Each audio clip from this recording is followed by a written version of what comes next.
Welcome everyone to Becker's Webinar Wednesday. We are thrilled that you have joined us today.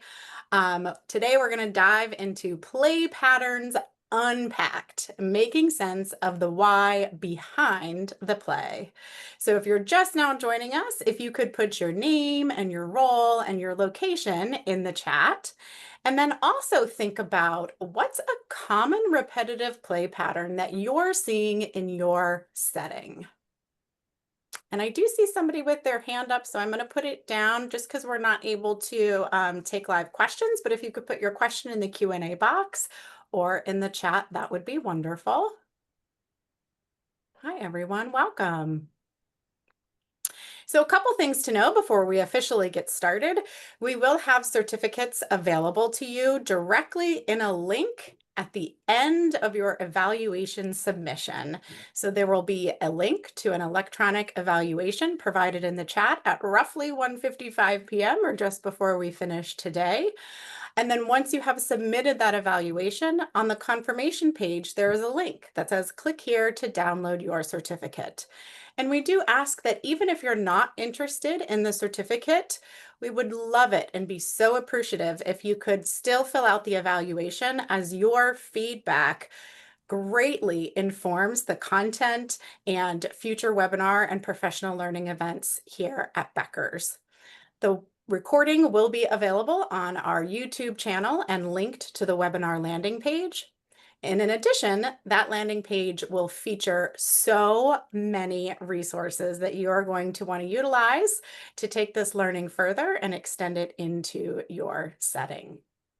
So we like to start every experience with just a moment to center ourselves. So I'm going to invite you to get comfortable in the seat, or if you're standing, kudos if you're a standing desk type of person. Just like get comfortable in your spot. And we're going to do just 3 rounds of box breathing. And box breathing is where we're going to breathe in for a count of 4, and you might trace a line up. Going to hold it for a count of 4, trace across. Breathe out for a count of 4, trace down, and hold it. Trace across for a count of 4. So we're going to do 3 of these together now. Breathe in, 2, 3, 4, hold, 2, 3, 4, out, 2, 3, 4, hold, 2, 3, 4, in, 3, 4, hold, 3, 4, out, 3, 4, hold, and in, and hold, and out, and hold, and release. And hopefully just taking that minute to kind of engage, bring ourselves back into our bodies will prepare us for the amazing experience ahead. So I'm so excited to hand it over to Christine, who is really the chief architect and designer of this experience. Thanks, Christine. Thanks, Erin. I'm so happy everyone's here, and we're excited to dive into play patterns. Today, our learning outcomes, we're really hoping to define a little bit around what a schema is and identify some common schema categories. Then we're going to be able to think about how these play a role in children's exploration and making sense of the world. We're also going to practice some tools to help identify children's schema-driven play by how we select materials, adapt our environment, and choose invitations to help us scaffold each child's journey. And ultimately, we hope that these understandings can help us honor and nurture the deep learning that we know is happening every day through children's play, through this notice, name, and extend framework that we'll explain. And this is going to help us really apply that schema lens and communicate the value of understanding schema play to families and colleagues as well. We've created a couple of resources to support our time together today. The participant learning guide is available on the landing page and is a place where you can record your notes as we go, capture aha moments, and kind of has some key points of our conversations today. We also have one document that has both of these other components. So there is a one-page overview of all of the 9 play schemas. They have some indicators about what we often see, and then some materials that connect to supporting them. And then our play schema and action reflection guide, it's a space to capture your observations and planning for extending children's explorations or how we respond. It's organized by our learning environment, so kind of interest centers or learning centers, as well as a space for capturing kind of thoughts and reflections when schema is connected to challenging behaviors. All right, digging in a little bit to schema theory. This is a big word. And I think often when we first start talking about it, people are like, oh, that's what that means. So we're going to zoom out for one quick minute and define schema theory a little more broadly. In its very simplest form, a schema is a mental framework that helps us organize and then interpret any kind of new information. We all use schemas. It's based on Piaget's developmental theories and has really been embraced and expanded on by a lot of play theorists, early childhood researchers. And when we think about young children that are learning so much, making neurological connections at an amazing rate, I think like the numbers are like 1,000,000 per second or something, just insane. I fact check myself every time. So imagine receiving all of this new information and like what do you do with it? So a lot of the metaphors for schema theory are schema as a filing cabinet or schema as a blueprint or schema as a mind map. But the idea is that it's helping us categorize and organize and then be able to use this new information effectively. It's a lot. That's a lot of information to put in a right place and be able to access in a good way. So throughout our development, we use this process to both kind of take new information and align it with what we already know and how to plan for and make sense of new experiences. So we're not going to dig into all of these pieces, but I did want to take a moment just to share that across our entire human development, from infants to grown-ups my age and older, we are all using some form of schema in our new learnings, our making sense of the world. And when we think about that, I feel like as a teacher, when I first learned about this, it helped me feel really empowered to honor this in young children. So infants and toddlers, it's almost always grounded in movement, our senses, so sensory input and repetition. These are those things that we almost think of as universal infant and toddler behavior. Peekaboo, dumping, crawling, holding on to one thing, all of these things that, anybody that spent time with babies and toddlers have seen can almost always be related back to schema theory. For preschoolers, we're moving into still a lot of physical repetition and a big focus on sensory input, but it's often associated with a more abstract or conceptual framework. So as they are kind of moving to connect their bodies and their brains and their experience of the world, their schema play represents that. And in school-age children, it gets more abstract and begins to get social. And then for teenagers and adults, it becomes really a method for promoting like survival or like social success, for connecting with other humans, for being able to like adapt your behavior based on different contexts. So lots of cool resources if you're interested in digging into that further. But for now, let's just kind of keep that in mind as we approach how we support very young children with schema theory. So this is an overview of 9 play schema categories. This is by no means comprehensive. It's really a starting point, a way of bucketing how we think about a lot of common play patterns. If you are reading other materials about play schema, you might find that people use slightly different language or even have different categories or have subcategories within these kind of main umbrellas, and that is a-okay. The idea is that we are creating some shared language that we can communicate with each other, your colleagues, your program leaders, your families, so that we can all be talking about the same thing and then be really effective in supporting children. So today we'll be exploring these 9 concepts and these icons and boxes with words. Just we wanted you to have a chance to get familiar with them because they're going to be kind of a guide as we move through some real life experiences with you guys. So we know for some of you, this might be new information. For others, you might be seeing it for another time, but we're not asking that you know all of this. So these icons will help us as we dig into these next opportunities. So one at a time, we're going to kind of explore each of these schema in a name the play pattern game. Are you ready? I am. Shoot, Hey! you weren't asking me. Darn it. I'm glad you're ready. All right. So we see a baby or toddler doing some dumping onto her lap. More dumping, a bigger kiddo, still a big interest, and a lot of pouring and scooping and transferring.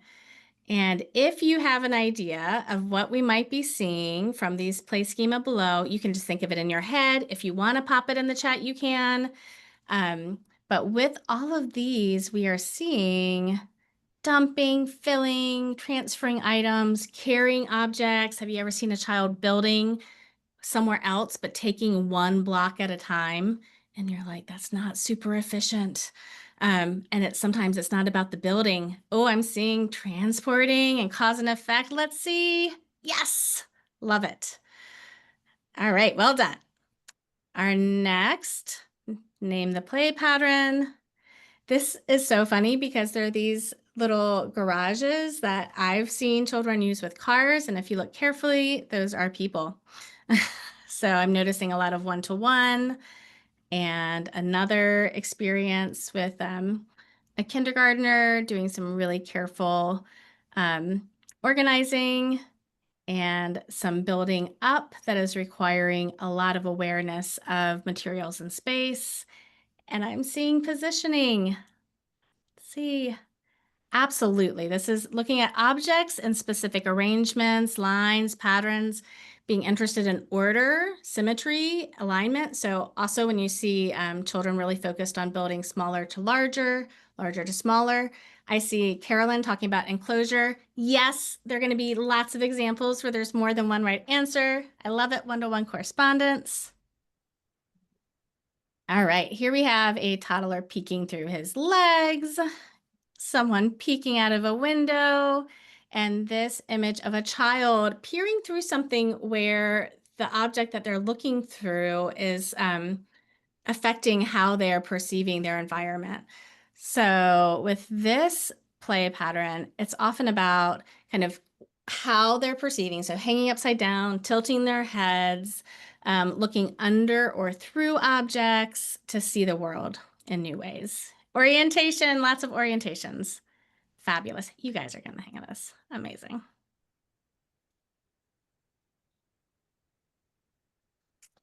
So this starts off with some toddlers snapping together waffle blocks.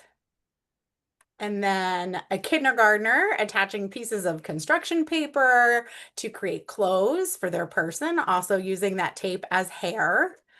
And then preschoolers creating paper chain links everywhere, both indoors and outdoors.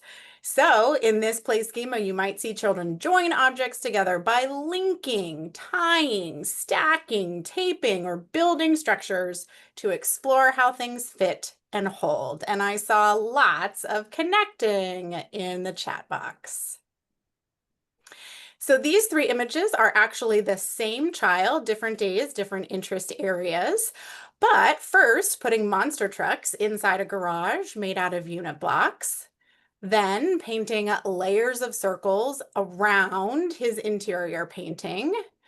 And finally, creating a zoo train with cars and tucking the Lego people and animals inside the compartments of the cars. I get so distracted by the chat in such a good way. I love seeing your engagement and answers.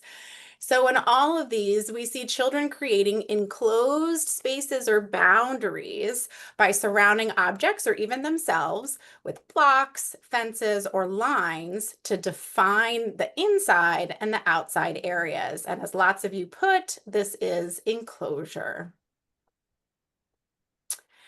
And in this example, we have toddlers covering their baby dolls with their blankets, or kindergartners wrapping each other in sheaths and scarves. And then finally, a preschooler burying the dollhouse accessories in kinetic sand. So in these, you might see children wrap, cover, or hide themselves or objects using blankets, boxes, paper, or fabric to create enclosed spaces. And I do see enveloping there. Whoops. Sorry, guys, my screen's went away. There we go.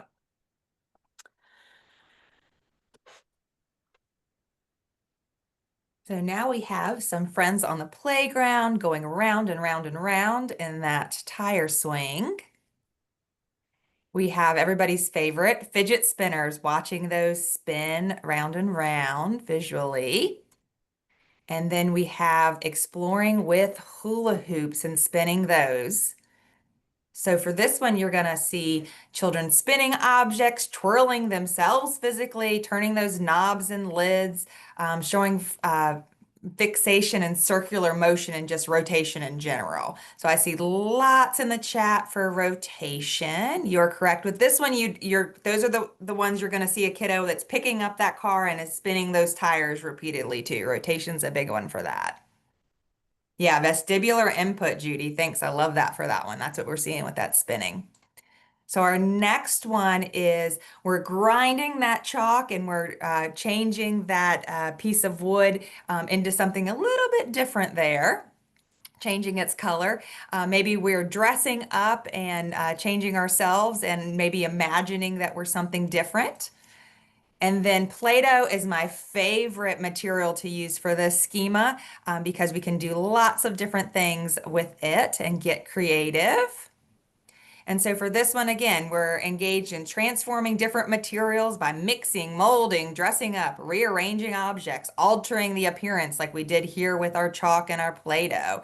So lots of folks have said transforming, and you are correct with that. So that's our 9 play schemas that we're looking at today. And now we're really going to look at for children with disabilities and communication delays, adults often spend lots of time concerned about the play patterns that they're seeing from them. Oh, actually, we have one more. I apologize for that. So I was skipping ahead on myself. So our last play pattern that we have here a friend that is throwing a ball. You may also see friends that are dropping balls from high up, or my favorite, which is taking that mulch from the playground and hiking up the steps of the playground set and dropping it from the top and watching it fall. Then we may have some friends that are maybe jumping or running in a straight line, or maybe pushing things like your vacuum or your broom in your classroom. You may also have friends that are really interested in catapulting things, seeing them launch and come back down again very quickly. So for this one, throwing, dropping, running, jumping in straight lines, like we said, pushing objects, moving things through the air across surfaces, maybe skipping rocks. If you've ever had a kiddo that's really loves to skip rocks, that would fall under this category. Lots of folks said trajectory. You are correct. Now we're going to get into that inclusion piece. So lots of time as adults, parents often may bring up these concerns, or we as caregivers do as well, when we're seeing a child that may not have great communication skills or may have a diagnosed disability that is doing repeated play patterns over and over and over again. And often we want to jump in and stop them or redirect them. And so with research, what we know now is that those schemas are actually helping build that brain knowledge. So, like Christine said earlier, we're talking about how our brain has a filing cabinet. And as we form communication skills, we're actually able to file things better into our brain because we have the ability to communicate and understand the world around us in that form. But for children that have communication delays, that's why we're seeing schema occur so much more frequently because they're having a harder time filing those into their brains with communication. So they're able to do that through schema and the experiences through play. So we really want to allow them and nurture them and protect their play when they're in that state. So we don't want to stop it. We want to use it as a bridge that is allowing us to help them build those different skills. So we're going to watch this little guy right here. I'm going to give you a little precursor. This is one of my previous students. And he is in 4-year-old preschool, and he has completed this play pattern over and over and over again for about 3 weeks at this point. And at the beginning of this play pattern, what we saw from him is that he was taking all of the numbers from the puzzle, he was dumping the puzzle out and putting the numbers in order 0, 1, 2, 3, 4, all the way through to the end, and then dumping it again, and then positioning them in that order. So I allowed him to have that safe space. I didn't disrupt his play. I just observed and made sure that it was protected, maybe from some peers. And he was able to slowly build in different play patterns and schemas that were overlapping with each other. So we're going to watch this video real quick so you can see him do that.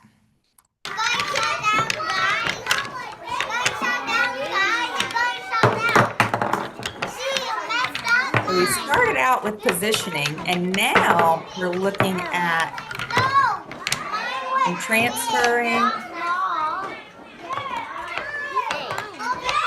You hear him say the word 8.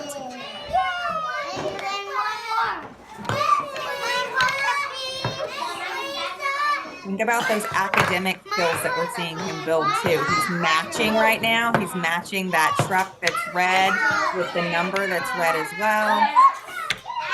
Very interested in positioning those wheels in a specific way so that they're not in the pothole of the puzzle.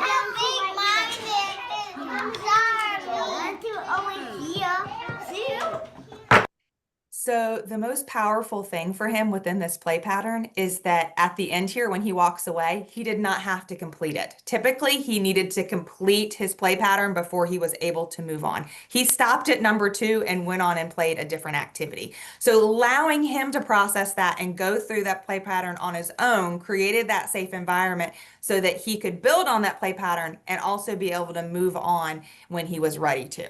So that's really what we want to think about with being inclusive within these play patterns, is recognizing those specific patterns. How can we nurture them? How can we protect them and allow children to go through that process on their own as they need to? Another thing that we can look at here is from an equity lens. So we have children with all kinds of different backgrounds. So we want to look at play as being the language, and the culture that that child comes from in their home environment is the dialect. So thinking about a child that is experimenting, for example, with enclosure, that child may have lots of little enclosures that are all kind of tied together where they're putting people figures into each individual enclosure. That child may come from a home where everyone has their own bedroom. Another child may make an enclosure and put 5, 6, 7 people all in one space together. And that may be a child that comes from a living situation where they had shared living spaces. Another situation may be that you have a child that comes from a family that is farming, and they are transporting different objects and things, and maybe they're picking up that basket and they're putting all the fruit from the dramatic play center into that basket, and then they are transferring it to another area. So thinking about that and respecting the different cultures that our students come from is important as well. Thanks so much, Rachel. That's a great foundation to move into our exploration of the Notice, Name, Extend framework. And this is a really powerful way to move into using a schema lens as part of your teaching practice regularly. We're going to start with the notice aspect. This is going to be intentional observation, thinking about what children repeat, return to, or just kind of consistently deeply engaged with. For very young children, we're going to see this a lot being physical, sensory based. And again, that repetition is going to be a cue that this is a schema, has the potential to be a schema, a play schema pattern. Once we've created space for intentionally observing, we're going to think about trying to connect what we're seeing with what we're learning about these play pattern categories. So we will name this our guests around the schema. And this is where we want to get not super caught up in getting it right. We want to stay curious. This is a very fluid lens, so things change in real time as we're watching. And so many times there are multiple schema at play at the same time. Finally, we'll use this framework to plan, to extend children's engagement through the materials we offer, how we're shaping our environment thoughtfully, and the invitations that we're presenting them. And this tool really helps us think about supporting children's social and emotional and learning goals, but it can also really help be a framework when we're thinking about what we often frame as challenging behaviors, um, whether it's a safety concern like throwing blocks, or something that's not quite as concerning, but just might be kind of annoying or frustrating or inconvenient, like children that are dumping every single item of dramatic play food onto the kitchen. When we think about these things as maybe grounded in schema, it doesn't mean that that makes it okay. It just means we shift from saying, like, how do we stop it, to what is this child working on and how can I help them keep exploring it safely and purposefully? So that's my favorite thing about using that this way. So before we practice it ourselves, I have an example from a couple years ago when I was teaching kindergarten, and these children were super interested in rotation. And I'm like, oh, great, we're going to do a Valentine's craft in the salad spinner, and they're into all the things that are spinning. This is going to be awesome. And as we began to progress through this experience, what I realized was they were way more interested in the transporting of the paint to the salad spinner with the pipettes than they were actually creating the spin art. So I was like, interesting. Okay. The next day, I set out just a transferring activity. So plain water, cups, some full, some empty, and like open time and space for them to work on that transferring skill and to experiment with what happens when you squeeze it first and then insert it into the water. What happens when you don't squeeze it until you insert it and then squeeze it, and then you get the bubbles, and then you can still transport. So just having a lot of space around experimenting with the tool without having any expected outcome. Then, again, these were kindergartners, and we had the opportunity to stretch into adding another schema, transformation, by including some color mixing with this. And they loved this so much, and it ended up being just like a tray that I kept out in my classroom for them to return to during free choice.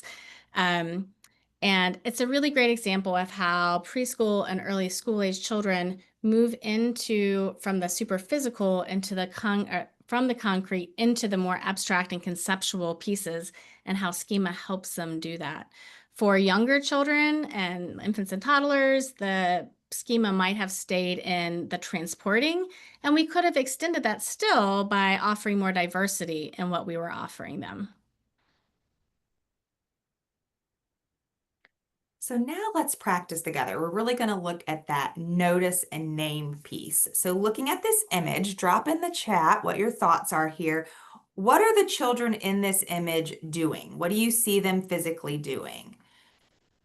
So you may see we're going through the tunnel right here. So let's think about which specific schema we are observing here as well, if you want to drop that. Yeah, exploring. Kathy says that they're exploring that tunnel. Yeah. So which of these specific schema, orientation, yeah. Thanks, Sharon. Orientation is definitely seen here. Enclosure. So this is a great space to do enclosure. And thinking about that expansion piece too. If you had a student that was really interested in trajectory, who was throwing that ball all the time. What is something you could do with this specific material to be able to enhance that trajectory need for them? Yeah, maybe we could toss that ball or we could roll it through the tunnel and they could be able to observe it in different ways through those mirrors. So we're getting trajectory and then we're also getting that orientation piece in there as well. So with this next one, we're going to watch this video and then I want you to think about there's just one real specific one that we can think about. And there's one more I want to talk about for this specific material, what you see students being able to use.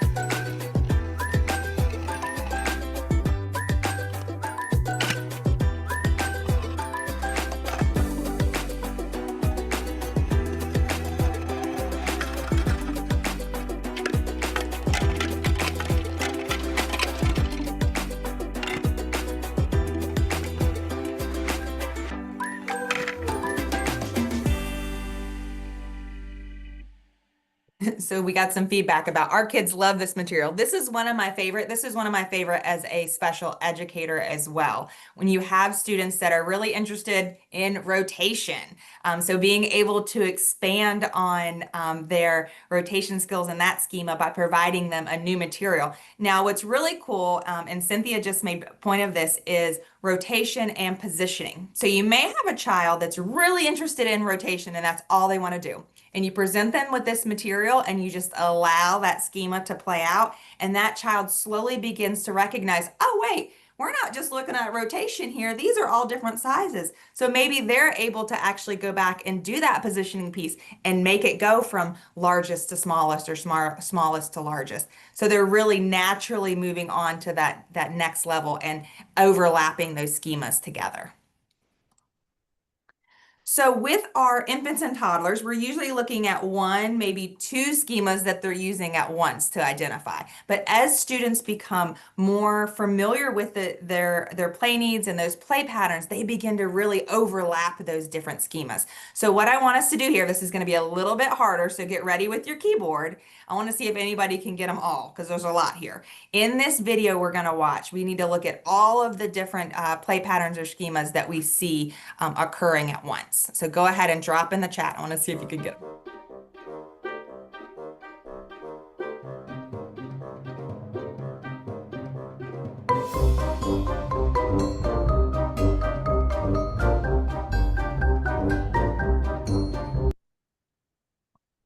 All right, I know that was quick. We have, transformation, enclosure, connection. So we are connecting because we're using those magnetiles. All right, Megan's got it. Positioning, transformation, transporting. Yeah, they're moving those different objects. Yeah. Enclosure, because we're enclosing all of those cars and vehicles in there together. So lots of different things. And positioning, we're stacking those blocks up or the magnetiles up at the beginning, but then we're positioning them again in a different way. Yeah, very cool. Good job, guys. So we've got one more. This is the hardest one, but it's also my favorite video. You're going to love it. Miss Christine over here is our mastermind behind these stop motions.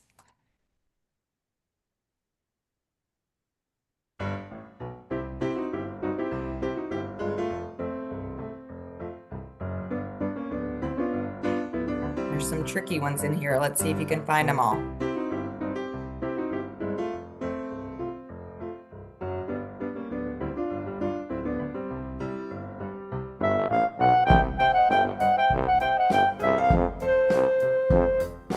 So I see connecting. So Sharon said connecting because we're connecting all those pieces together. Transformation because we went from just the plain waffle blocks to this really cool creature. Oh, wow, you guys are moving fast. Okay, connection. Oh, I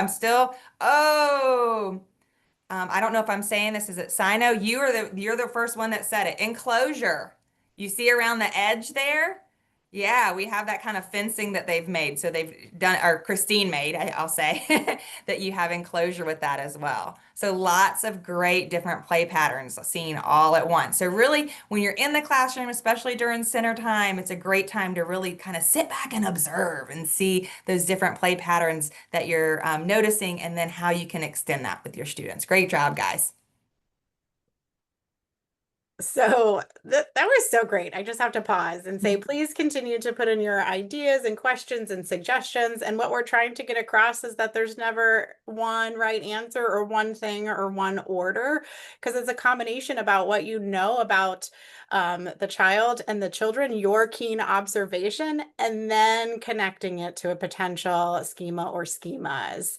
So now that we've looked at some of the ways that these schemas show up and how the materials are used, we want to consider how they show up in ways that we're not always intending or quite ready for, because play patterns and play schema is a process and a social process. So we might start off with noticing a child painting in the art center, pretty typical painting. Maybe the teacher walks away for a quick minute and comes back and suddenly it's this. And this continues for quite some time, where the child is meeting a need to pour more paint into the palette and then dip and twist the paintbrush in the paint palette pockets and then come back and explore. And this paper now at this point has layers of paint on top of it. Oh, you can see it there. It's beginning to get a little squishy and gishy. And you can probably guess, if you've seen this play out before, at some point that paper is going to rip. It's going to have been saturated to the point of no return. And the babies and the toddlers especially get so into this schema of transformation. So there could have been a lot of others at play, but ultimately it might be transformation that is holding this child's interest. And sometimes it can be hard as the educator or the adult guiding this experience to not want to stop it, or oh, but let's save that, I want to send it home to families, like I wanted an art to send home, or to maybe say that's enough. So there's a lot of inhibition control as the educator to stay in observation while a child is continuing to explore schema, especially ones like transporting and transformation. So it may be that in some moments we're not necessarily focused on extending that, but we're really just trying to embrace it. Embrace where that play is taking the child. And honestly, if it's hard to embrace, sometimes just accept. Sometimes, if maybe, like a trigger for yours is the messy art, or, continuing to go outside and get it in other places, maybe tapping out for another teacher to come in so that you can accept it, but you don't necessarily need to be a part of it. And another place this shows up, and especially in toddlers, is the world of dumping. So while we're showing a toddler who is sitting in like a rock sandbox, and they have one basket filled with sand and pebbles, and then a sand toy that he or she is sitting in, and then two materials up like this, there's a lot to observe and be curious about here. Is this a situation where the child is dumping in order to watch the materials fall to the ground? Is it that? Is it the transporting need? Or was it that they wanted to empty the basket so they could fill it with something else? And they just needed the vehicle. So maybe they go up to another material, dump out the basket, fill it with something else because they needed to transport something else, and that basket was the right size. Or they dumped it out and then immediately put it on their head or put their body in it. I don't know how many times I've seen children take the big manipulative buckets that look just like the right size for my toddler body to wiggle into, because they were exploring their enveloping or enclosure schema. So we can take this as an opportunity then to really look, and we could extend in lots of different directions. So as we're observing, we're going to look closely at to what the child is repeating and fascinated by. And let's say we determine it is that trajectory or vertical dynamic. Well, that's an opportunity to present maybe a water wheel within the water table or one of the ball drops. If we're discovering that they really were just looking for a container to transport other things, we can provide more baskets in different areas of the classroom, empty baskets. So then the children can fill up the baskets to transport their wares. Or again, it's trajectory or that vertical dynamic. And then we have tubes, tunnels, and ramps, which can be combined and manipulated in a variety of ways to meet that need. But maybe it was really about that enveloping or enclosure. And so they're looking to be tucked inside something. That could be the Oasis Retreat, this fun soft play convertible item, or it could be other containers where the child could be fully enclosed. And just as we as educators might experience children's schema play in some unexpected and unplanned for ways, families might also be unaware of the meaning behind their children's repeated play patterns.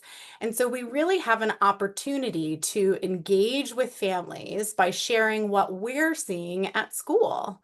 So you may use a daily communication tool. It might be an app where you're entering observations or comments into the app about what's happening at the day. Or let's say you have just a note home and it's a written piece of paper or something you post outside of your classroom.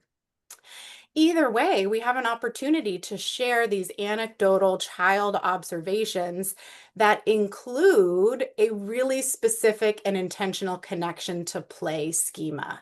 So that could sound like Layla was deeply engaged in transporting play at the sensory table today, and she repeatedly scooped the sand from one bowl and poured it into the other again and again. And so, like using that type of a snapshot, a snippet of the child's observation in an anecdote, you might be familiar doing that already with other early learning standards. So it's something you're familiar with and families are comfortable receiving. So it's an opportunity then to connect play schema. And we can invite families to share what they're seeing at home. Are you also seeing a need to really move things from place to place? Are you seeing a need to dump things out and suddenly every purse, every basket, every everything becomes a hat on my head? Right? We have this opportunity to engage with families.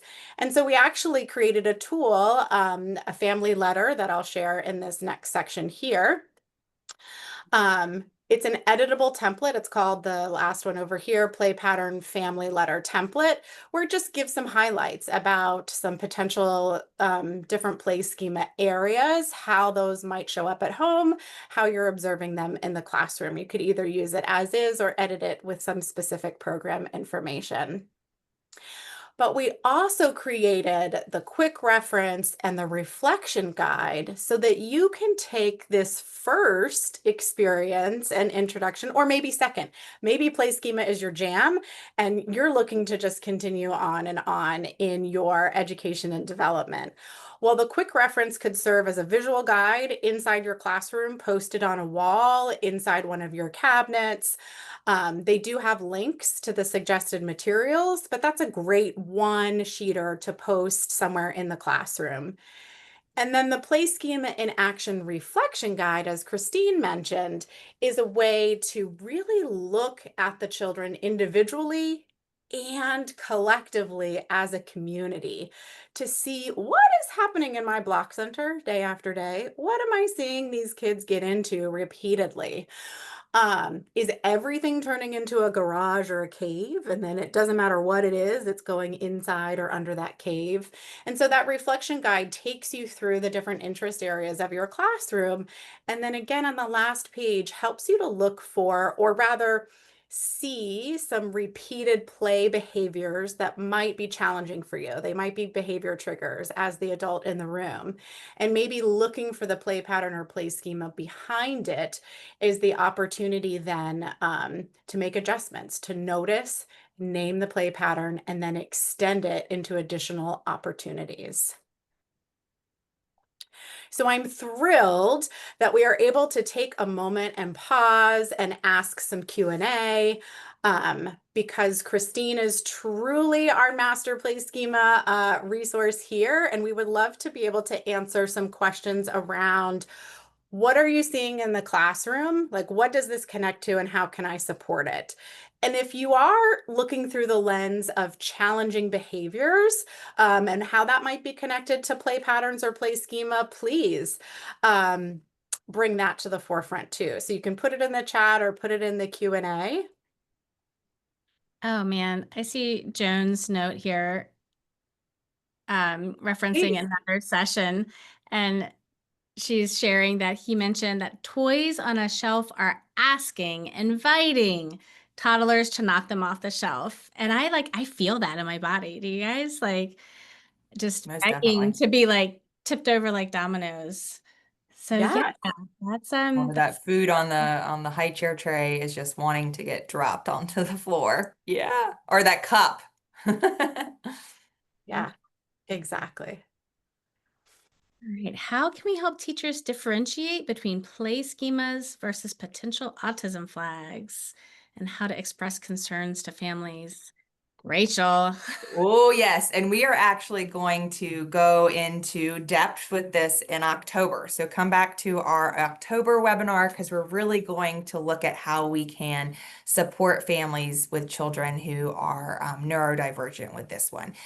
So it's not the only sign to look for. I think so often as a special educator, I would have families come to me all the time, or teachers that would say, he's lining up his cars. And for a long time, children lining up toys was like the huge indicator that everybody wanted to use for autism.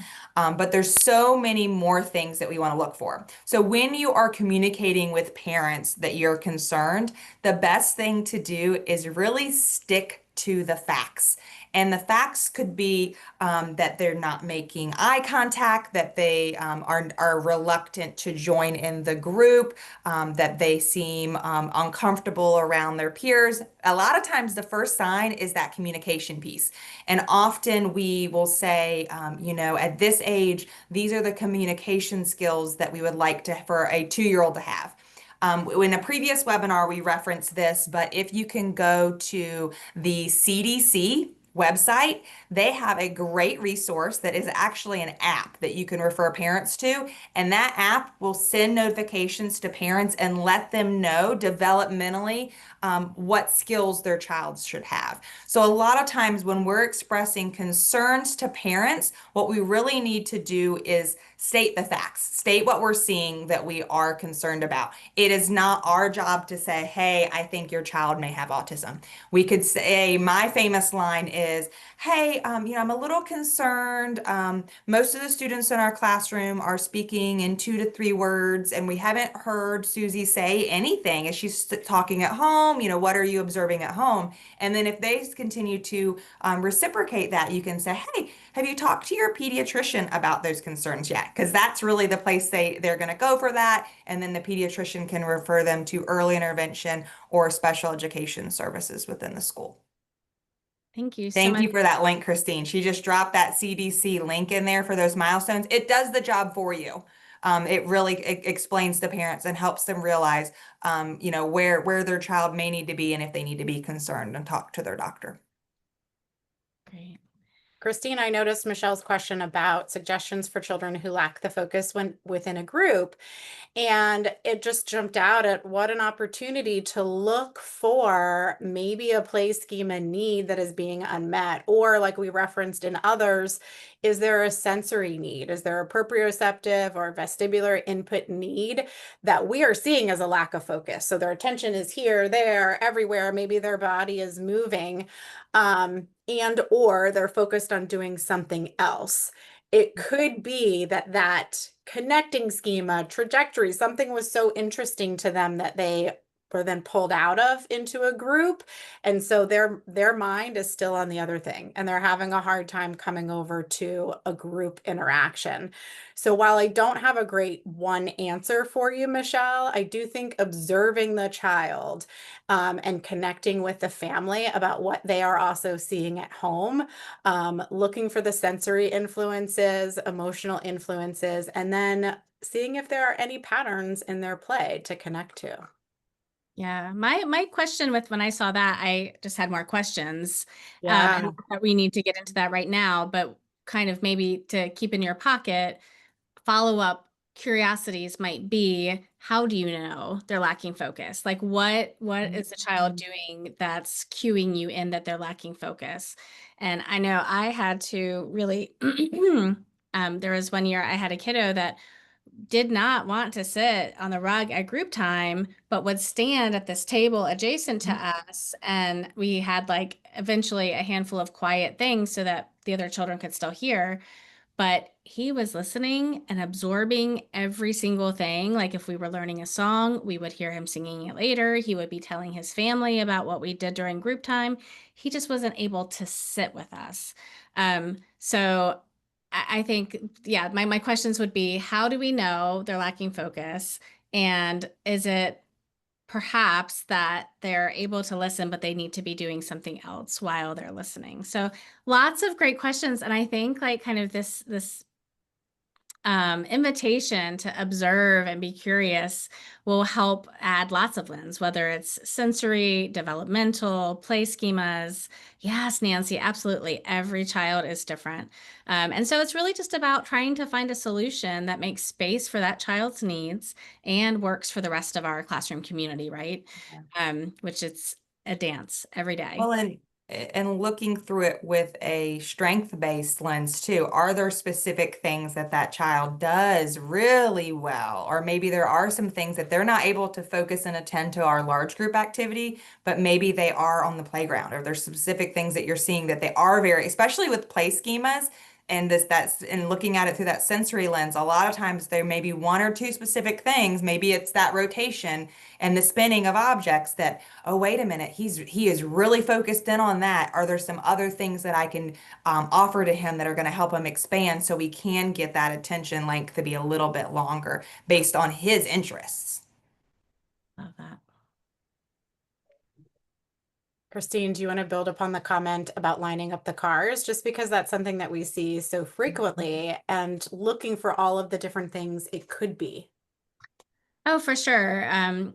I I hope I'm getting your name right. Sarani, mentioned that when a child is doing something like lining up a car, we might just see like the most zoomed out thing, which might be lining up, but we might not be noticing there's pattern, there's one-to-one correspondence, there's a story, there's positioning, or maybe the cars are the boundary. Like there's so many things that could be happening and the intention behind it.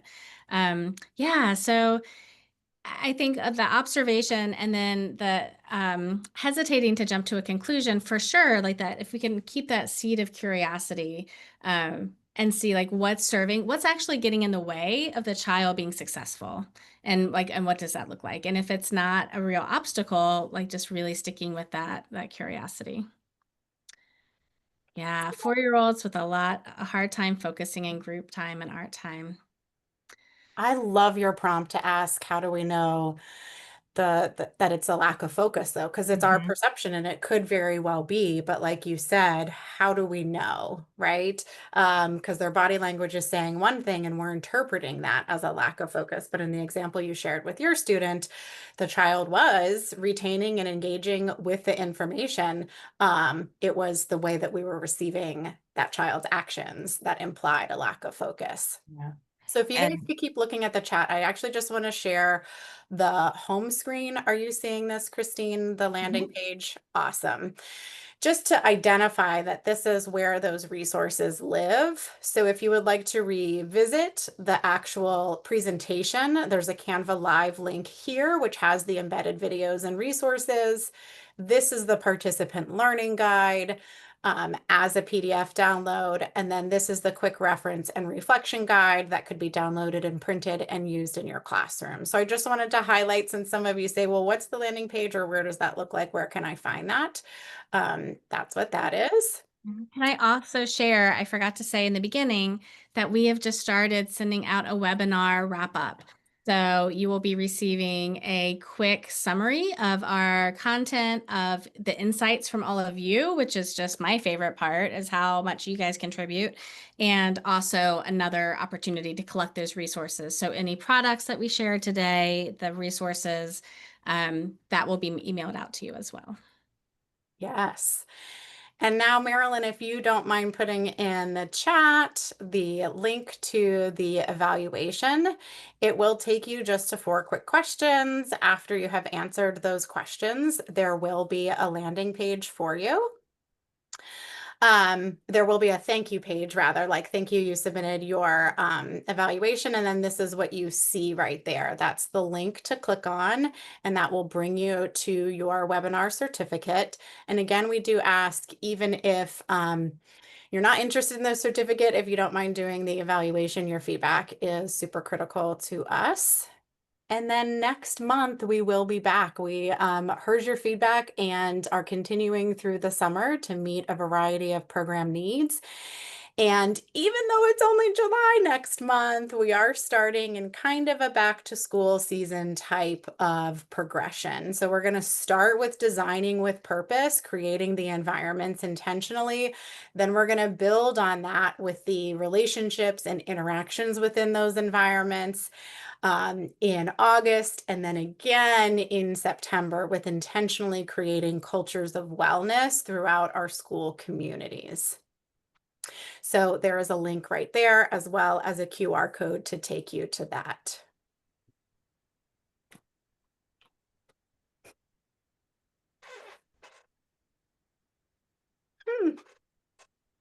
I told Christine to be ready.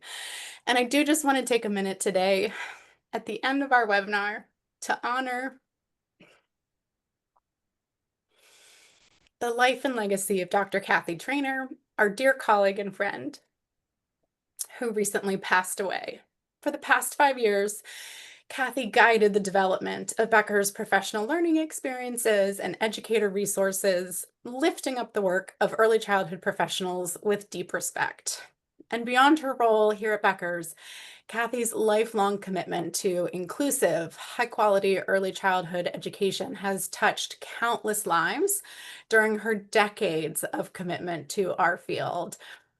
She was a 20-year plus professor at Arcadia University and just beloved by her students, not only for her warmth and talents and knowledge, but also for her sharp wit and just her ability to be an amazing partner. So we're grateful for her care, humor, and generous spirit, and she will be profoundly missed and lovingly remembered. So we wanted to take this minute to say thank you for joining us. Thank you for honoring our teammate Kathy, and for all you do to support the early childhood field. Thanks everyone for your comments. At this point, the webinar has concluded. As soon as you have filled out the evaluation, it will take you to your certificate. And like Christine mentioned, we will be following up with all of those resources in our wrap up tomorrow. Thanks for being here, everyone.